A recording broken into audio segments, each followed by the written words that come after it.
Tapi ketahuilah jamaah bahwa umat Islam tidak kenal dengan hari ibu. Kita nggak kenal dengan hari ibu. Kenapa? Karena semua hari kita milik ibu kita. Pantaskah ibu kita? Pantaskah ibu kita yang hamil kita selama 9 bulan, melahirkan kita, mempertaruhkan nyawanya, menyusui kita, sehingga tubuh kita semua tidak lain adalah darah dagingnya. Dan antum bisa melihat pusar yang ada di perut antum. Antum kalau mandi antum melihat pusar antum. Dari situ antum pernah minum darah ibu antum selama 9 bulan. Pantaskah orang yang berkorban segala-galanya buat kita dapat 1 hari dari kehidupan kita? Hanya sehari. Hanya ucapan terima kasih sekali dalam setahun. Apakah pantas ibu kita hanya dapat 1 hari? Kata Nabi SAW, "Raghima anfuh, thumma raghima anfuh, thumma raghima anfuh, qila man ya Rasulullah." Celaka itu orang, sengsara itu orang, penuh dengan debu hidungnya itu orang. Qila, siapa ya Rasulullah SAW? Siapa orang itu? Man adraka walidayhi au ahadahuma thumma lam yadkhulil jannah. Orang yang hidup bersama orang tuanya. Dia hidup mendapatin 1 atau 2 orang tuanya masih hidup. Celaka orang ini kalau ternyata nggak bisa masuk surga dia jamaah. Pintu surga yang paling indah, kata Nabi SAW, itu orang tua kita, bapak ibu kita. Dan dia dekat sama kita. Dialah yang melahirkan kita. Dialah yang punya jasa besar sama kita. Kalau kepada mereka antum nggak bisa masuk surga lewat keduanya, antum mau lewat pintu yang mana masuk surga? Ustaz, ana mau masuk lewat pintu sodakoh. Bisa jadi sodakoh antum hanya pencitraan dari antum, karena sama orang tua antum nggak baik. Antum berbuat baik sama manusia, antum bangun masjid, antum bantu anak yatim, sama orang tua sendiri nggak baik, berarti antum riak selama ini berbuat. Pernah ada seorang yang bertanya kepada Abu Darda. Dia mengatakan, "Ya Abu Darda, ibuku nyuruh aku menceraikan istriku." Kata Abu Darda, "Sami'tu Rasulullah sallallahu alaihi wasallam yaqul." Aku mendengar Rasulullah SAW bersabda, "Al-walid awsatu abwabil jannah." Orang tua itu pintu surga yang paling indah. Fa in syi'ta fa'adi' dzalikal bab aw ihfazhu. Kalau engkau mau, engkau buang itu pintu. Kalau engkau mau, engkau jaga itu pintu. Enggak main-main urusan berbakti sama orang tua. Jamaah, kunu du'atan wa antum saumitun. Pesan salah satu ulama mengatakan, jadilah kalian penyeru kepada Islam, juru dakwah dalam kondisi antum diem, gak bicara tapi antum pendakwah. Bingung gimana mau jadi pendakwah Ustaz kalau diem? Dikatakan bil akhlak, dengan akhlak kalian. Ada seorang suami istri bawa ibunya, kalau nggak salah dari Timur Tengah sana, dibawa ke Amerika berobat ibu. Itu yang perempuan itu, istrinya itu nangis terus jagain ibunya di ruang ICU. Dia nunggu di luar, dia tungguin ibunya. Suaminya kadang-kadang keluar. Perawatnya itu heran ngelihat dia ini penampilannya gak seperti biasanya di Amerika. Maka perawatnya penasaran, tanya, "Anti kok nangis terus?" kata dia. "Siapa yang sakit ini?" Kata perempuan itu, "Mertua anak," kata dia. "Mertua? Anti begitu pedulinya sama mertua anti," kata dia. "Ana sama ibu ana sendiri gak tahu kemana ibu ana. Ana hanya ingat sekali dalam setahun ana kirim hadiah buat ibu ana," kata dia. Lalu perempuan ini mengatakan, "Ana muslimah," kata, "aku seorang muslim." Apa itu Islam, kata dia. Diceritakan tentang Islam sama dia.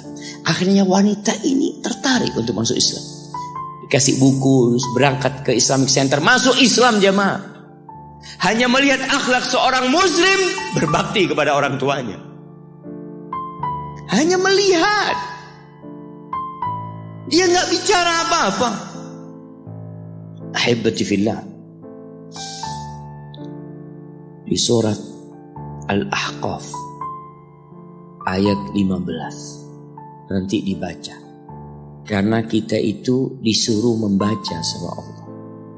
Iqra. Dan alhamdulillah semua bisa bawa Quran. Walaupun tidak dalam mushaf, tapi dalam HP-nya. Coba yang punya HP dibuka. Buka HP-nya. Malu kalau ada muslim punya HP nggak ada aplikasi Al-Quran di dalam. WhatsApp ada, YouTube ada, Facebook ada, game ada, Quran ada. Seharusnya pertama antum beli HP yang di-download adalah Al-Quran. Allah mengatakan, wa wassaynal insana biwalidayhi ihsana.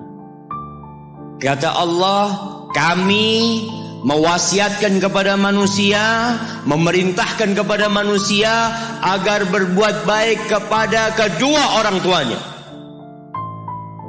Jadi yang nyuruh antum berbuat baik itu bukan paman antum, bukan ustadz, tapi Allah. Allah perintahkan kepada kita untuk berbuat baik sama orang tua. Walaupun orang tua antum kafir. Ada sebagian pertanyaan yang kadang-kala datang mengatakan, Ustadz, anak ini dibuang sama orang tua anak dulu Ustadz.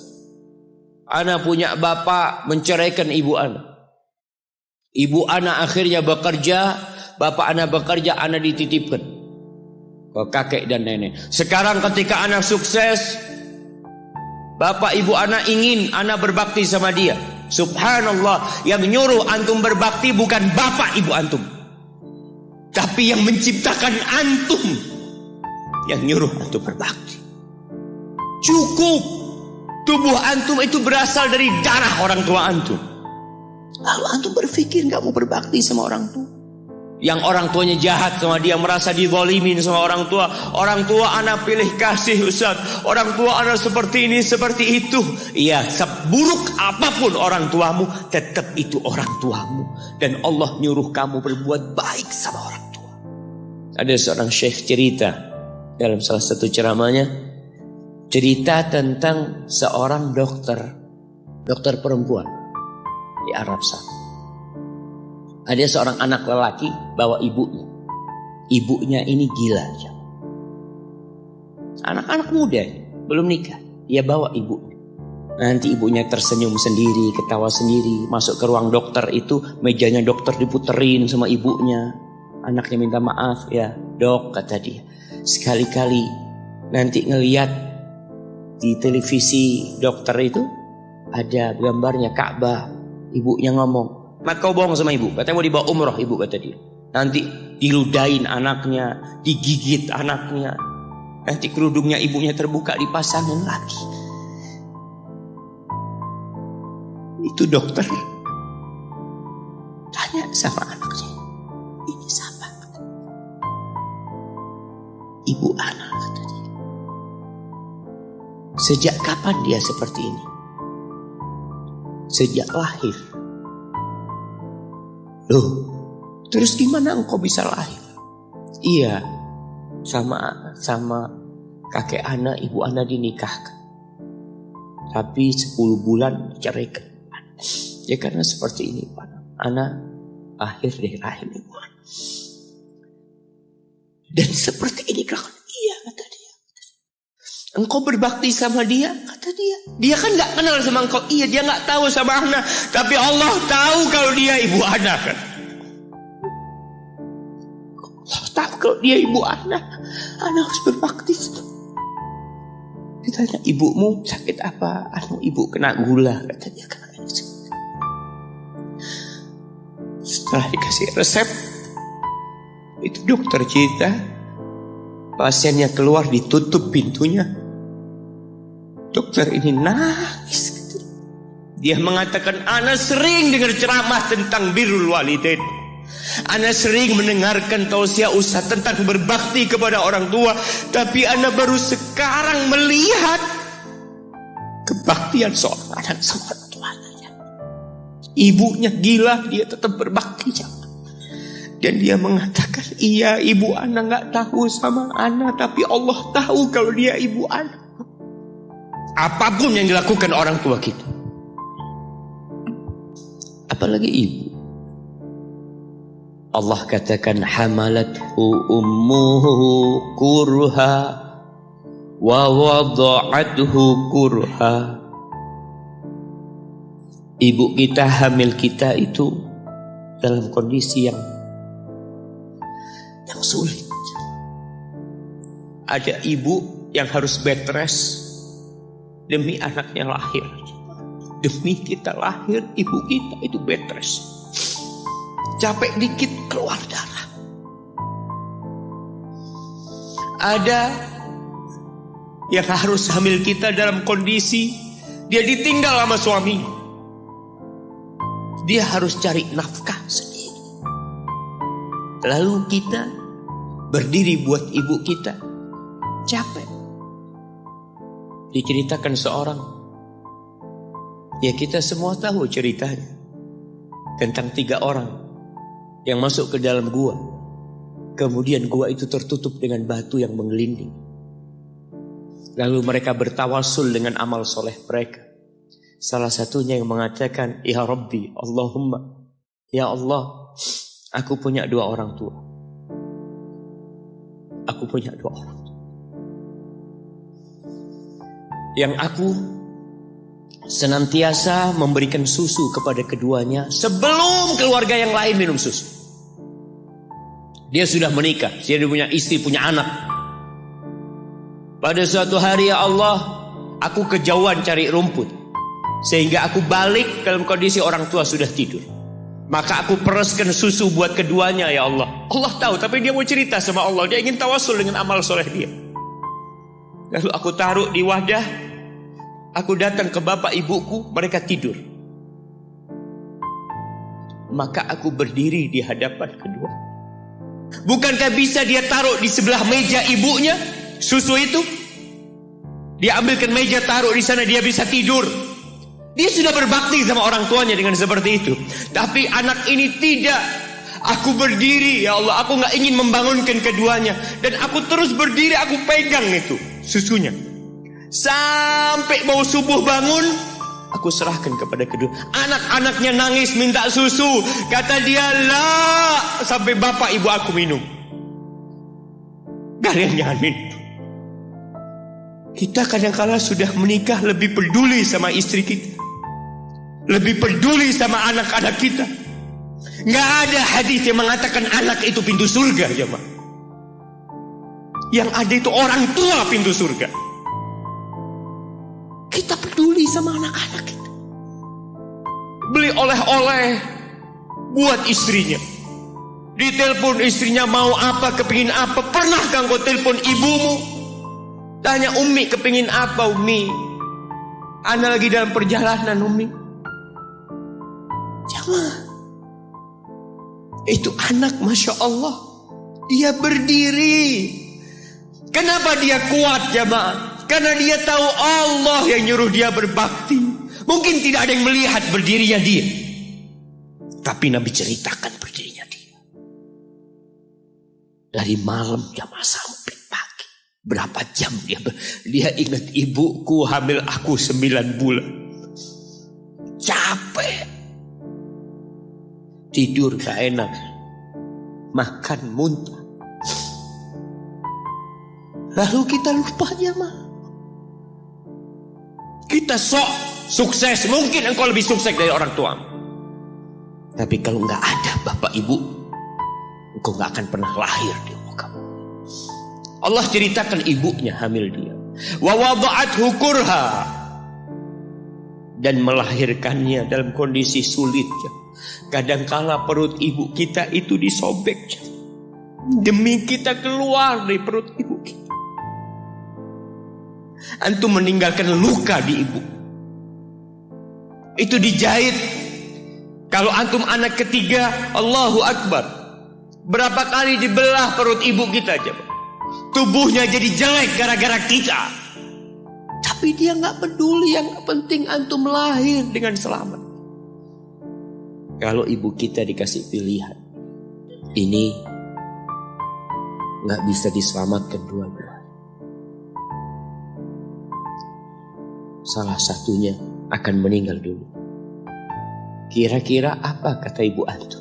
Iya, gak apa-apa dok, selamatkan bayinya dok. Gak apa-apa dok, biar dia lahir dok. Subhanallah.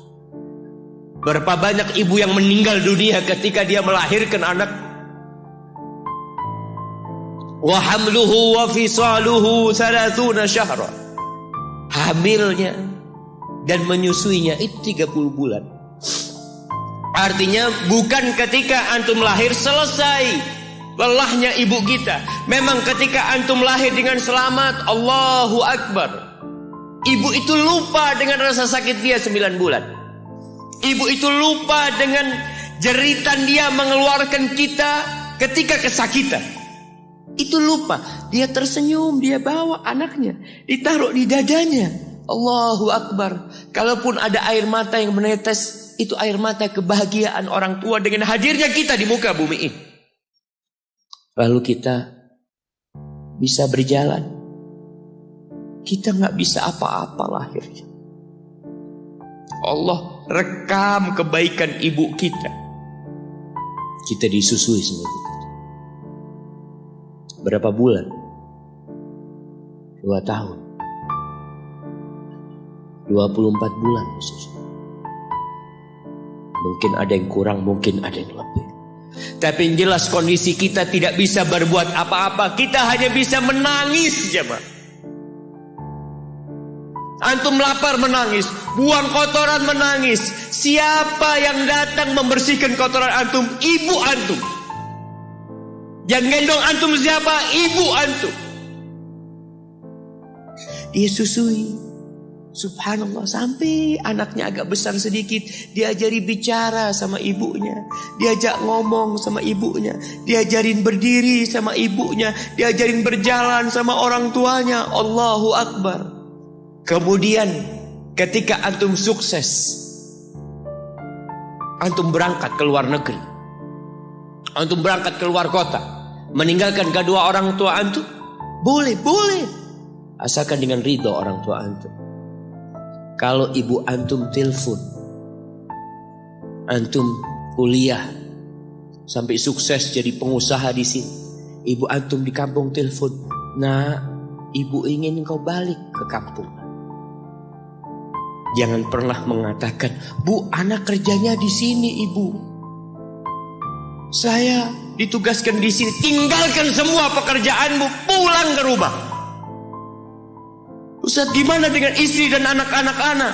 Yang ngasih makan istri sama anak-anak antum itu Allah Jalla Jalla. Bawa pulang ke kampung. Hidup sama ibu antum. Pulang engkau ke sana. Fazammal jannah. Di sana ada surga.